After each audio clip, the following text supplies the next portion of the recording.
প্রতিদিন রুটি তরকারি খেতে কার ভালো লাগে বলুন? না যারা বানায় তাদের ভালো লাগে, না যারা খায় তাদের ভালো লাগে। সেই জন্যই আমি ভাবছিলাম আজকে আর রুটি তরকারি বানাবো না। একটু বসে বসে রান্নার ভিডিও দেখছিলাম। দেখতে দেখতে আমি সহজেই পেয়ে গেলাম রুটি আর আলু দিয়ে একটা সহজ রেসিপি। তাই ভাবলাম আজকে সেটাকেই করা যাক। সেই জন্য আমি আলুগুলোকে কেটে ছোট ছোট করে সেদ্ধ বসিয়ে দিয়েছিলাম। যেহেতু সেদ্ধটা যাতে তাড়াতাড়ি হয় তার জন্য আমি আলুগুলোকে ছোট্ট ছোট্ট করে কেটে নিয়েছিলাম আর একটু নুন দিয়ে সেদ্ধ করতে বসিয়ে দিয়েছি। আর এদিকে একটা রুটি করার জন্য আমি নুন আর ঠান্ডা জল দিয়ে আটাটাকে মেখে রেখেছি। মেখে ভালো করে আমি ঢাকা দিয়েও রেখে দিয়েছিলাম। তারপর আমি আলুগুলোকে দেখলাম সেদ্ধ হয়েছে কিনা। আলুটা কিন্তু সেদ্ধ হতে হতে আমি কিছু সবজি কেটে রেখেছিলাম, যেগুলো আমি ভালোবাসি আর কি। তারপর আলুটাকে জল ঝরিয়ে আমি তুলে একটুখানি মেখে নিয়েছিলাম। কাঁচা চামচ দিয়ে মাখছি যেহেতু প্রচণ্ড গরম সেই জন্য।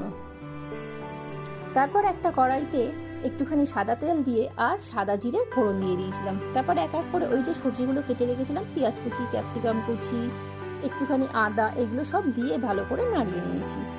তারপর একটুখানি ফ্রাই হতেই, খুব বেশি কিন্তু ফ্রাই করিনি, অল্পই ফ্রাই করেছিলাম, একটু ফ্রাই হতেই আমি হলুদ গুঁড়ো, লঙ্কার গুঁড়ো, আবার একটু কাশ্মীরি লঙ্কার গুঁড়ো সব দিয়ে ভালো করে এটাকে নাড়িয়ে নিয়েছিলাম। তারপর একটু নুন দিয়েছিলাম, আমি কিন্তু চিনিটা এখানে ব্যবহার করিনি।